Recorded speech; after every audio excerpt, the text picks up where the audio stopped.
Hello friends, good evening. Welcome to PDF for Exams YouTube channel. Today is day 24. We are learning geography and in this video we will learn about drainage system of India. So before starting the video we should know what is a drain. So as we know in urban cities there are lots of drain.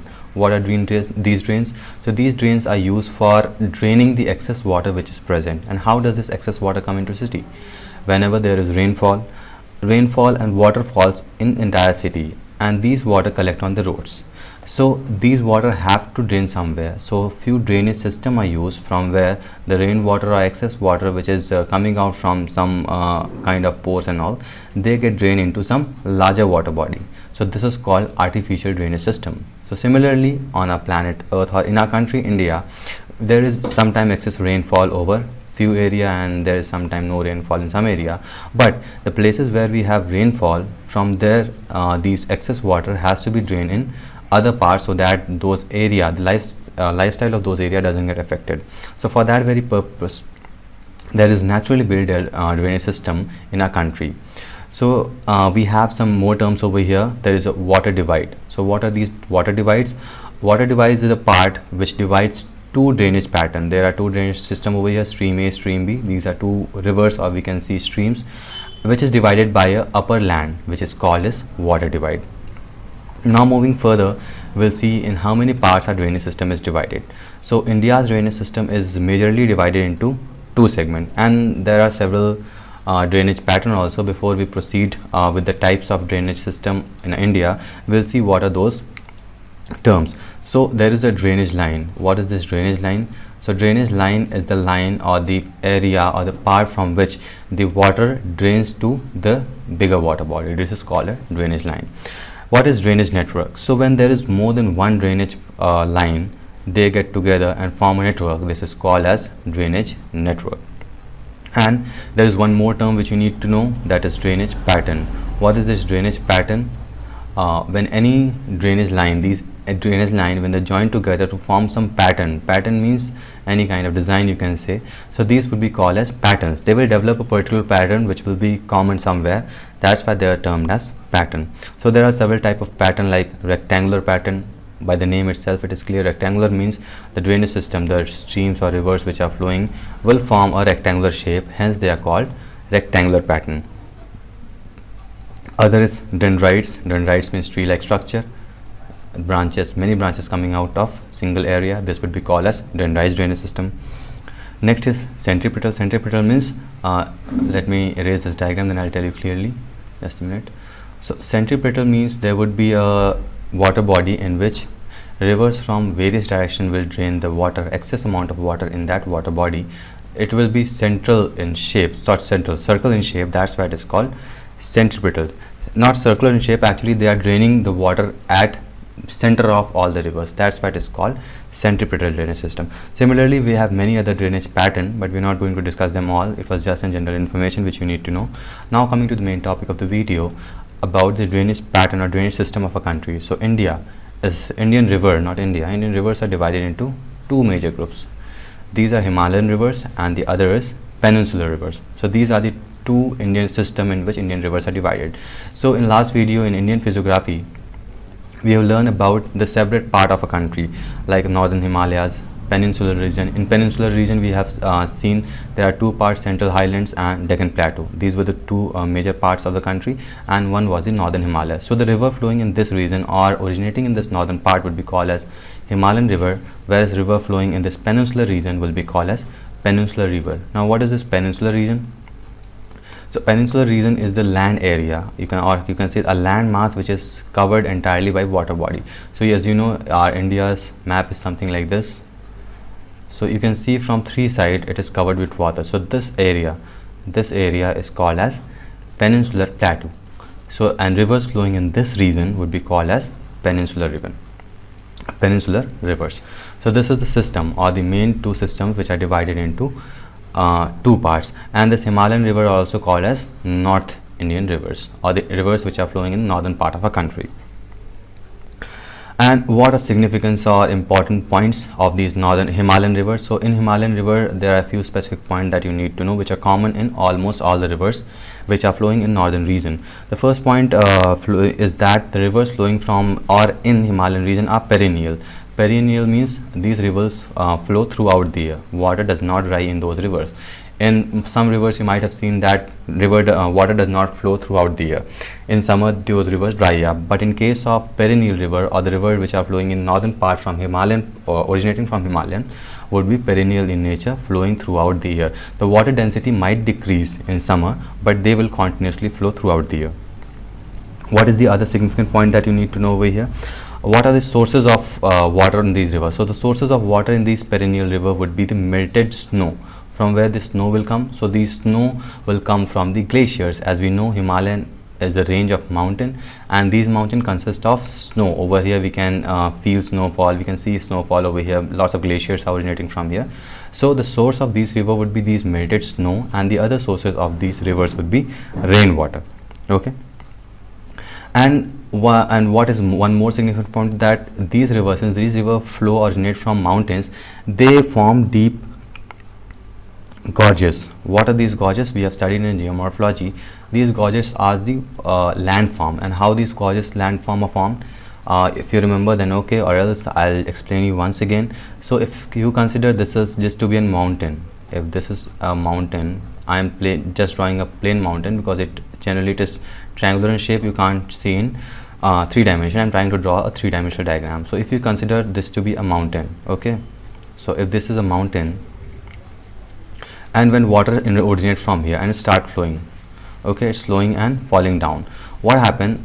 These water erodes, these water body or river erodes some rock particles over here, and these rock particles fall over here, and after falling they continuously deposit at this place, and due to this deposition, the water flowing on this surface, this is, if we consider this to be a surface, it continuously start cutting the surface, and during cutting the surface it will make a deep space. So for example, this is the top view. There are several views.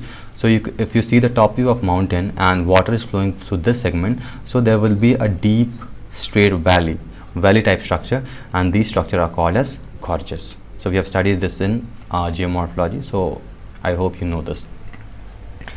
And while cutting or making these gorges, they carry sand and silt in huge amount and deposit in floodplains. So this was the some facts about the rivers flowing in northern part of country. Now the rivers which are flowing in peninsular region, these sources of these river would be rainfall. Only rainfall are the sources of these river, and they are seasonal. That means they don't flow throughout the year. In rainy season, in few rivers there would be water in rainy season, and few river there might be water in all the season, but the density would decrease at huge extent. That means in rainy season or winter season, if water level is very high, in summer season it will shrink to very less, almost negligible. So we can say the difference between these rivers flowing in Himalayan region and peninsular river is that in Himalayan region, rivers which are flowing are perennial, whereas the river flowing in peninsular river are seasonal. So these were the factors which we need to know. And one more point we have to know, the rivers which are flowing in peninsular river, they flow in 2 directions generally, in east, either in west. So this is east direction and this is west direction. So the rivers flowing in peninsular rivers or peninsular plateau or region, they will either drain in eastern part of the ocean or western part. In eastern part we have Bay of Bengal, as in western part we have Arabian Sea. This is very clear. So now moving to the first river system that we are going to see in Himalayan region.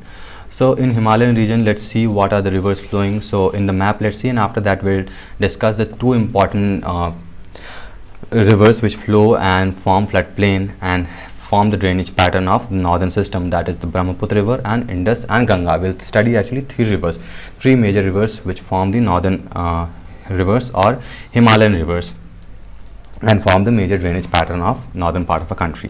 So in the map you can see there is one more major river. You can see Ganga. River Ganga is this flowing from here to here.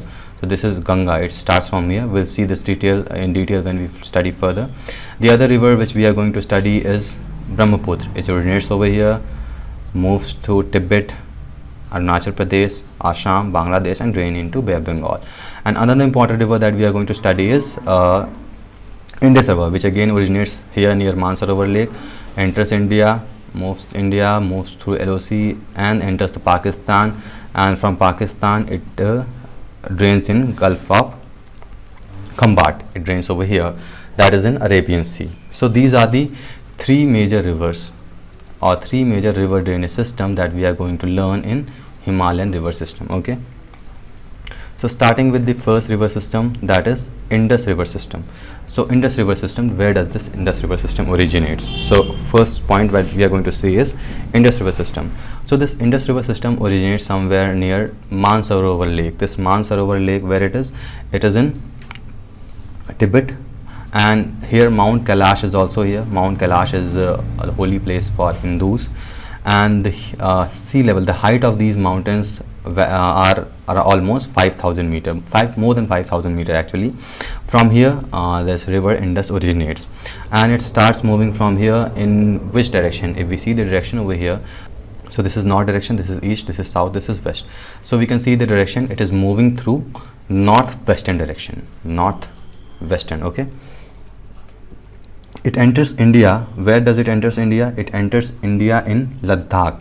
What is the name of this place where it enters India? It is Demchok. Demchok is the place from where it enters India, and it again flows through the same region. And there are two important ranges, Karakoram range over here and Ladakh range. So these are the two ranges between which this river flows, and it flows from Ladakh, then Leh, and finally it goes in Kargil district somewhere over here, and then Baltistan, and after flowing to Baltistan it goes to the Sindh province of Pakistan, and after flowing to Sindh province of Pakistan, over here it carries huge amount of silt and sand, or you can say the deposition, and finally it drains in Arabian Sea or Gulf of Khambat. So this is the movement of Indus river system. We will see few facts over here, and there are few important significant facts which we need to know. During partition of India, after partition of India, the Indus river drainage pattern was divided among India and Pakistan. There were several rivers which were divided. So there was an Indus water treaty, which was signed between India and Indus water treaty, which was signed between India and Pakistan in 1960. So this treaty was signed between India and Pakistan, which divides the river system, the drainage river system of this Indus water into Pakistan and India. So the rivers which came into India, or which were part of India, what were those rivers? Let's see, just a minute. So the river which came into India were Ravi, Beas and Satluj. So these were the river which came into India, and the Pakistan, it consisted of Indus river, Jhelum river and Chenab river.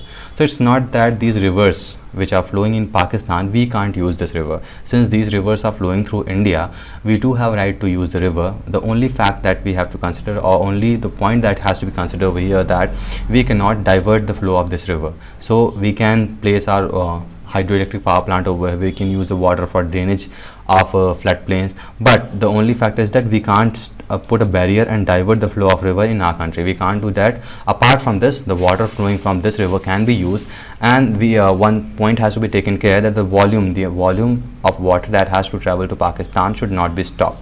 So these two factors are to be considered. After that, water of these river can also be used by India, since they are flowing from India. Okay, so this is Indus water river system. Let's see few facts which like the area which it's cover, what is the length of the river, we'll see over here. After that, we'll move on to the next river system. So Indus river system, it flows to the length of 2,900 kilometers. So this is the length of Indus river, 2,900 kilometer, and as we have seen, it originates in Kailash near Lake Mansarovar. We have seen in this map, and it's it moves through these regions. We have already seen these factors. And what else the important, and yeah, the source of the water is snow fed, that means the melted snow. These are the sources of the river, and apart from this, there are rivers, there are rainfall which fed as the source of this river, and there are many tributaries. There are many tributaries which also act as source of river Indus. Okay, and there are few Doab regions. What are Doab region? Doab means two, Ab means water. So there is certain reason. So if river is flowing and there is a land between river, somewhere there is land between river, so this would be Doab region. So this is also divided between India and Pakistan, if two rivers are flowing, for example, this is a, just a minute, so if this is a land and two rivers are flowing from both the sides, so this will be called as Doab region. Okay, so these also has been divided among India and Pakistan. So this was all about Indus River. And one more point to be known over here, that, and that is very common actually, it's not to be known, it has to be known or common with all the rivers, that the drainage of these river are minimum in summer and maximum in rainy season, because during rainy season excess amount of water flows through the river, whereas in summer season rainfall is not there and it evaporates more and more. That's why the drainage would be more in case of rainy season in compared to summer season. So this was almost about Indus River. I guess it's over. Now moving to next drainage pattern, that is Ganga River system. So what is important in Ganga River system? So there are few facts which you need to know in Ganga River system. Ganga River, it originates, actually doesn't originate. There are few factors which you need to consider. Let's move directly to the diagram, and after that we'll see what is this river system. Okay, so as you can see, river Ganga doesn't originate as Ganga, it actually originates as Bhagirathi. In Uttar Kashi, it originates as Bhagirathi from Gangotri. Gangotri is the glacier from which Bhagirathi originates, and later on it's joined Alaknanda. Alaknanda is a river which is later joined, where it joined at Deoprayag. At Deoprayag, these two rivers joins and forms river Ganga, and this is called Ganga River. And what a few facts, and there are several tributaries. You can see river Ganga is flowing from this area, it flows from Uttar Pradesh, Bihar, from many places it flows and finds West Bengal, and it finally forms and drains itself into, where it drains, it drains into Bay of Bengal. And this river Ganga and river Brahmaputra, we'll see river Brahmaputra later, but there is one fact which you should know over here, that these two rivers together forms a delta which is called as Sundarban Delta, which is the world largest delta. Sundarban Delta is world largest delta, which is formed over here in Bay of Bengal by these two rivers. Although there are several tributaries of these two rivers, but these are two other major rivers which form these delta. And there are few tributaries which flow along the Ganga. There are tributaries in the northern part and southern part.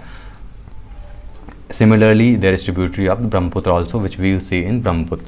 Now let's see what are the facts to be known in river Ganga.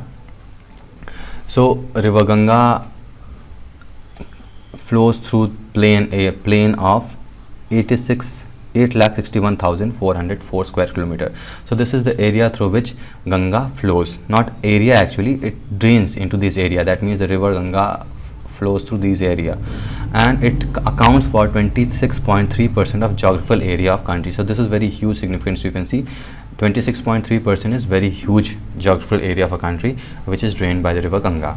And the basin is shared by 10 states. What is the basin? Basin means the bed of the river. So if this is the area, this is the course through which river is flowing, so the bottom part would be known as basin, and the surrounding part will be also known as river basin, since it keeps on shifting from its area from this place to this place. That's why it's basin.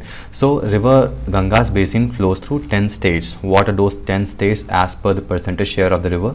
So we can see over here it's given. It starts from Uttaranchal and Uttar Pradesh, where it flows almost 34.2%. That means 34.2% of Ganga river flows through these states. Then coming to Madhya Pradesh and Chhattisgarh, it's 23.1%. Bihar, Jharkhand 60.7%.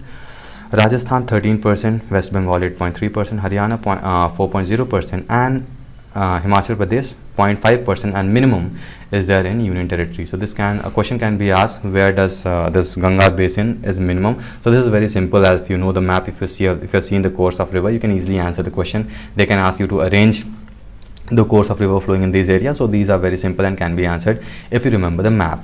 And length of this river Ganga is around 2525 kilometers.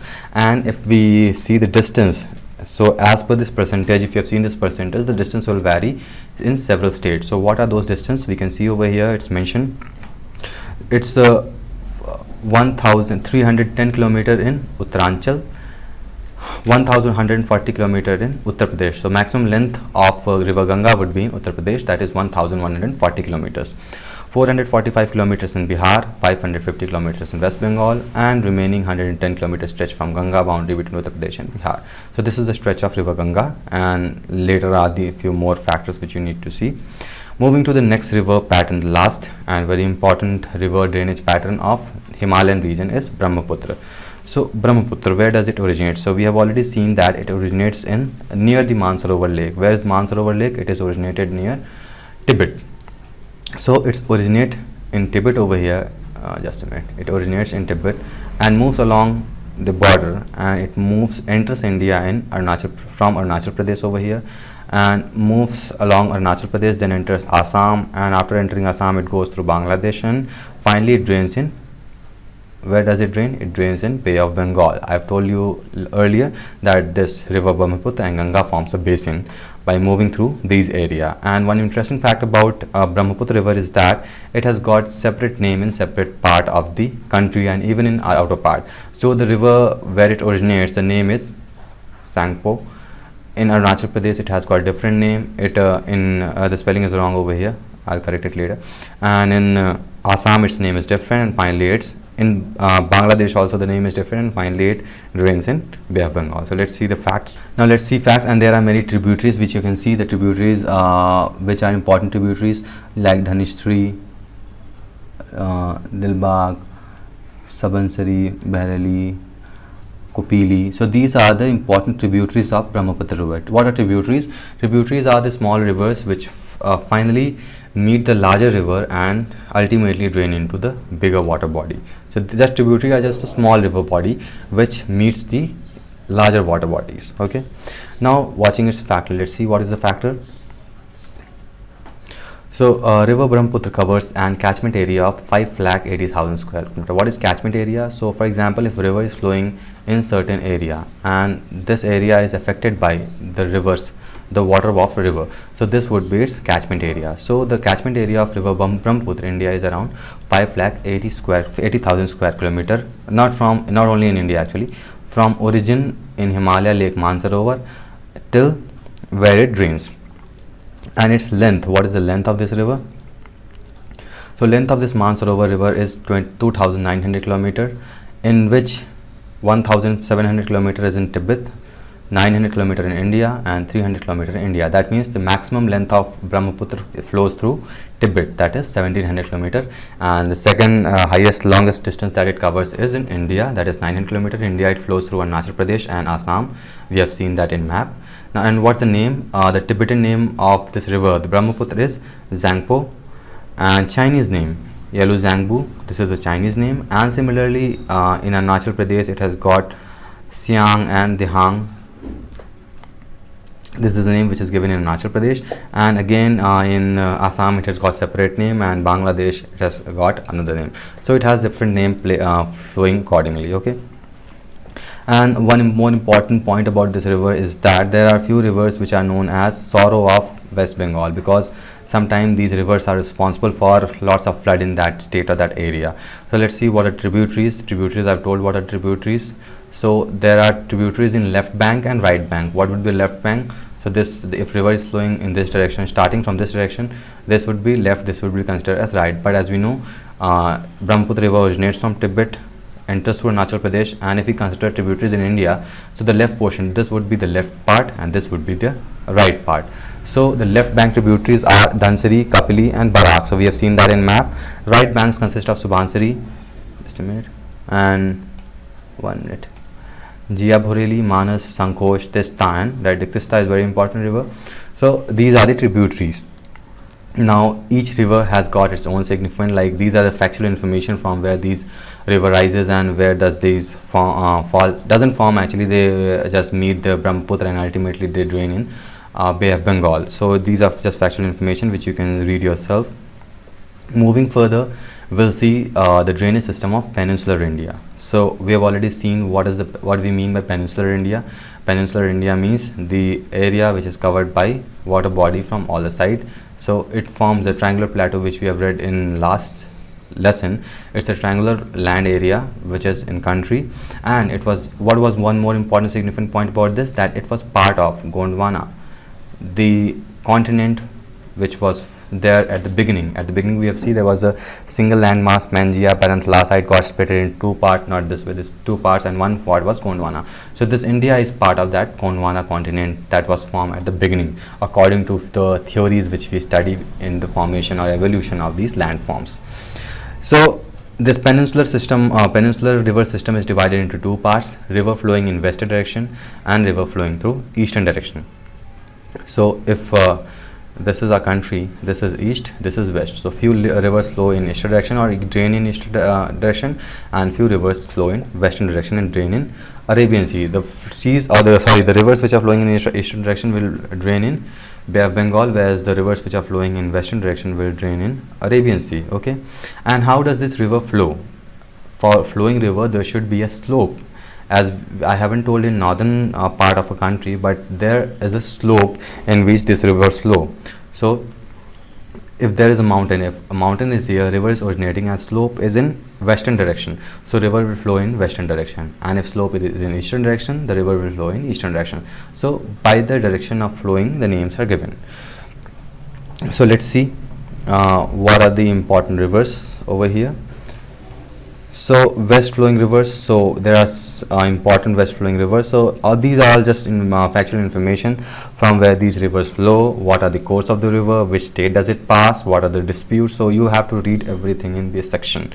So the important rivers which flow in westward direction are river Luni, river Sabarmati, river Maithi, river Narmada. This Narmada river is very important because it divides the Deccan Plateau or Deccan Plain into, not plain actually, Deccan Plateau into two parts, the Central Highland and the Deccan Trap. That's why this river is very significant and very important. You should know about it. You should read about it in detail. And the other river is river Tapi, which flows in westward direction. Okay. So if we have to study about river Narmada, as we can see in the map itself, it is originating somewhere in MP, Madhya Pradesh. So there is a mountain range over here. And there are actually two mountain ranges over here. So the mountain range which is in Chhattisgarh, so this is the actual source of river Narmada. From here it starts and it flows in western direction, which is very clear as it is west flowing river, and it flows due to a slope which is in due to the mountain and the plateau. If we see the plateau, if you see the cross sectional diagram of plateau, so it might be in just something like this. A mountain is here, river is flowing, and river is flowing westward because the slope is in western direction. That's why river is flowing in west direction and draining in Gulf of Khambat. So what are the facts? Let's see the facts quickly. So similarly, all the facts has to be studied with all the river. I'll just read out for you. You can later read on these chapter on the website itself. Okay. So we'll start with river Narmada. So we can see the river Narmada originates in Amarkantak Plateau, which is in Madhya Pradesh, and district name is Shahdol. Total length, the length of the river is 1310 kilometers. Largest, yes, and the one factual information you can say which can be important for your one day examination, and even in UPSC also sometimes it's asked very easy question. So the largest west flowing river would be Narmada. There are very few less west flowing rivers, so it is very easy to remember the largest flowing west river since it is very significant and very important river. So the Narmada river is the largest west flowing river. And other important point, where does it passes through? It passes through Maharashtra, Gujarat, and it forms Essachuri. Where does it enter? Gulf of Khambat. Essachuri are nothing but the deltas, or you can say the drainage pattern which are formed in the western part of country are known as Essachuri, whereas in the eastern part of country in Bay of Bengal, these are termed as delta. Okay. And what else? There are several islands in Essachuri formed by Narmada. Alibet is an important Essachuri island. So Essachuri island, that means if river Narmada is draining over here, so few landforms are formed in between. So if several islands are formed, so one island, Alibet Island, this is an important island, you can say Essachuri Island formed over here. States which passes through Madhya Pradesh, Maharashtra and Gujarat. These are states through which Narmada river flows. Sorry, you can see in the map over here. This is Madhya Pradesh, and it flows through Maharashtra and finally flows over here. In Gujarat also, this flows through some part of Gujarat also. So this is about Narmada river. Landmarks and all you can read yourself. River Tapi, again we just have now, we have to just see the facts, water facts over here. So origin is Betul Plateau, which is again in MP, Satpura range. Length is 730 kilometers. State MP, Maharashtra, Gujarat, the same states through which Narmada river flows. And the next river is Sabarmati. Sabarmati originates in Aravalli range in Rajasthan. Where is Aravalli range? We have seen Rajasthan. If we see our map, Indian map, I'll just draw a rough diagram, rough map of India. Sorry, with pen I can't draw a very good diagram, but see, if this is a map, almost a very bad diagram, but so if this is Rajasthan, over we have Aravalli range. So because of this Aravalli range, over here we had the huge grade, the Thar desert of a country, that is the 9th largest desert of a country we have studied in last video. So this desert was formed due to this Aravalli range, as the rainfall which is coming from this direction precipitated in this area. So the river which this Sabarmati river originates from this Aravalli range, okay, and mouth is Gulf of Khambat. States through which it flows is Rajasthan, since Aravalli ranges are near Rajasthan, and this flows through Gujarat and finally drains over here. There are tributaries. Tributary means I've already told, so you can see on the map and understand these facts. Next is Mahi river, and so you can just see the facts. I don't think so I need to read it, because reading will just take your time. Origin Vindhyas, 500 meter. Gulf of Khambat is the drainage, and whatever rivers are draining in western part of country generally drains in Gulf of Khambat. What is Gulf? We have already seen in last video, so I'm not discussing the Gulf and Bay again. Tributaries Som, Manas and Pranam. So these are the tributaries. Moving later, Luni river. So you can see the diagrams over here. These are the important rivers which are flowing in westward direction. Next is east flowing rivers. So again, east flowing river means that the rivers which are draining in Bay of Bengal are flowing in east part in the plateau area, okay, in the peninsular plateau actually.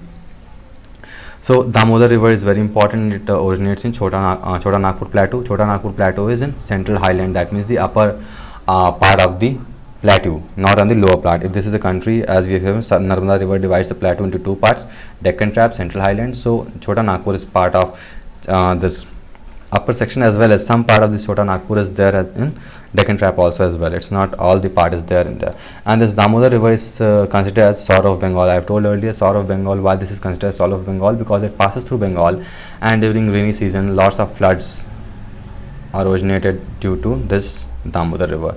That's why it is called Saur of Bengal. So similarly, we have all the other river. I don't think that I need to go and just read all the rivers, because it will consume your time. You can read all the facts yourself.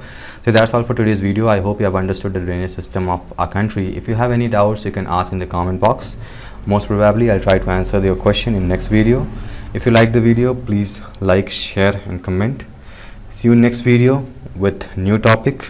Till then, goodbye. Thank you for watching.